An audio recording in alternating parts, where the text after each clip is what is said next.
Hi everyone! I'm not supposed to be uploading any videos while I'm still recovering from surgery, but I need to address something urgently, so I will use some old footage. I don't wish to make this video, but this concerns an EUC rider who rode recklessly on his P6 and resisted arrest. I also have an important point to make at the end of the video, so please watch until the end.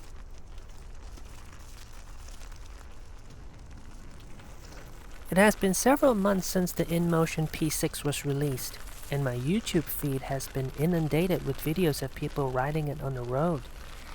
In this video, I saw a P6 rider riding alongside a motorcycle on a highway at 80 miles per hour, and it has garnered 790,000 views. My initial impression was a mix of horror and admiration.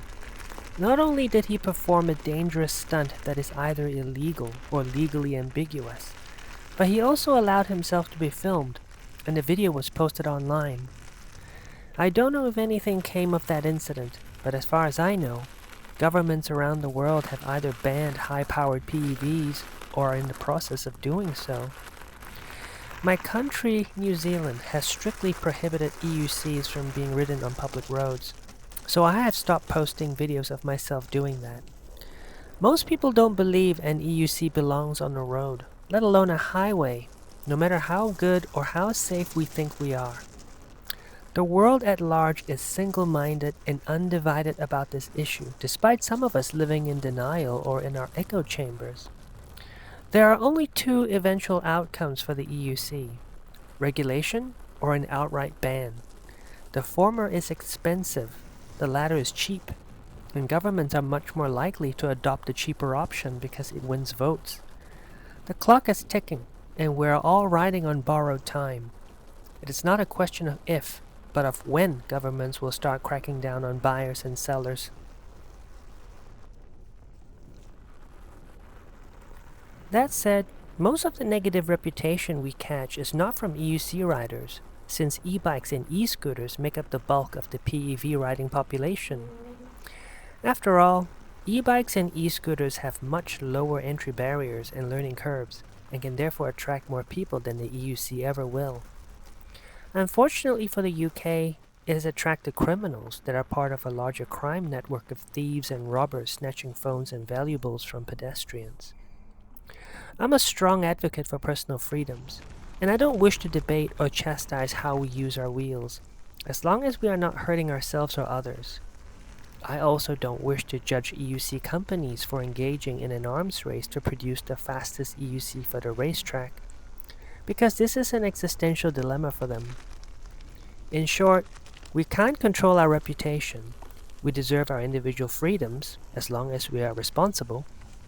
And EUC companies are forced to produce ever faster wheels to survive. I have largely reserved judgment of my fellow riders and community until I came across a report by Zen Lee about a rider named Michael Grillo in Rochester, New Hampshire. According to Zen and the screenshot of the police report, Grillo was found riding his P6 recklessly through city streets, weaving through traffic, running red lights, and crossing double yellow lines. More importantly, he ignored repeated commands to stop while he continued to travel on both the roadway and the sidewalk. At first, I was worried that Grillo had gotten into a high-speed chase with the police, but it doesn't appear that way. I suspect he hoped the police would move on if he ignored their request to stop, but that was not the case. He was charged with reckless conduct, disorderly conduct, and resisting arrest.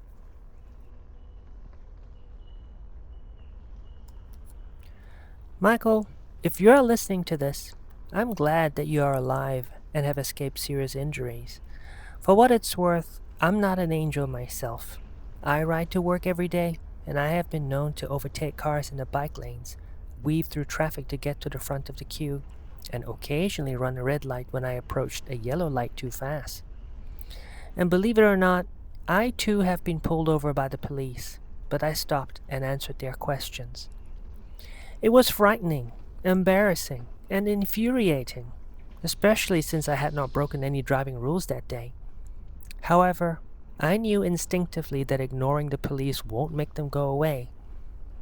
Michael, I have no doubt that you are a very skilled rider, and you were more than capable of pulling off whatever you decided to do on that day.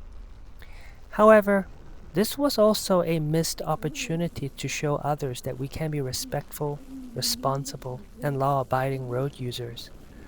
Unlike me, you have a big platform with many followers, and people look up to you. You're not a kid anymore, so don't behave like one. I'm sorry to hear what you're going through, and I hope you have good legal representation. Please do better next time. I'm rooting for you.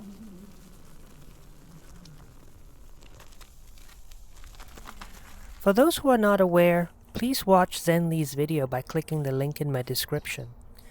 Zen also raised a responsibility EUC makers have, but this is a very broad topic that I won't dive into for now. As I said, we are mostly guilty by association, and the EUC market is small compared to e-bikes and e-scooters. While I'm not absolving them of responsibility, EUC makers have limited influence on public perception given the small market. Furthermore, they also have to weigh up their business interests.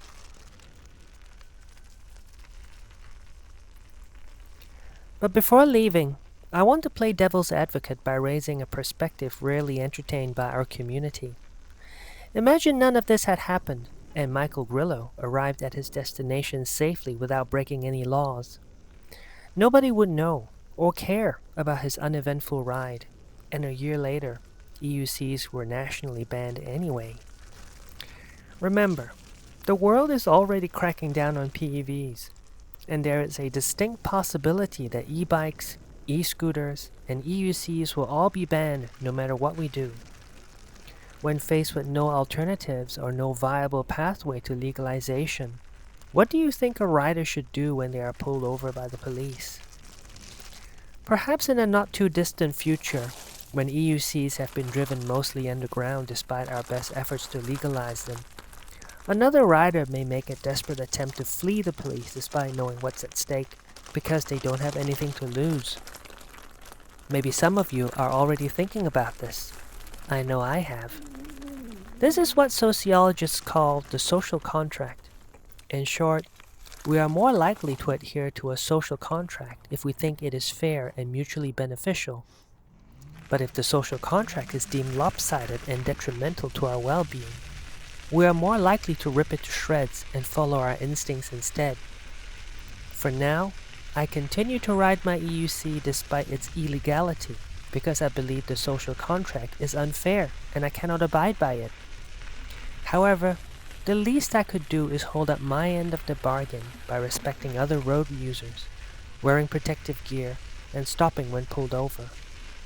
This may all change in the future if the social contract becomes too oppressive. What I'm trying to say is this. An EUC ban is very likely to come whether we like it or not, but we shouldn't hasten it by riding recklessly. Until then, we should ride carefully and respectfully to buy ourselves as much time as possible. We must not ride as though we are above the law, and we must not become a self-fulfilling prophecy. However, there might also come a time when we will be forced to choose between the law and the EUC. In fact, that day may already arrive. I won't stop you if you insist on riding, but please buy yourself a dash cam at the very least so you can prove to the courts and the world that you weren't riding recklessly. There's a difference between being a rebel and a criminal. One rides for a cause and the other rides for himself. And that's all I want to say. Take care, everybody. See you next time.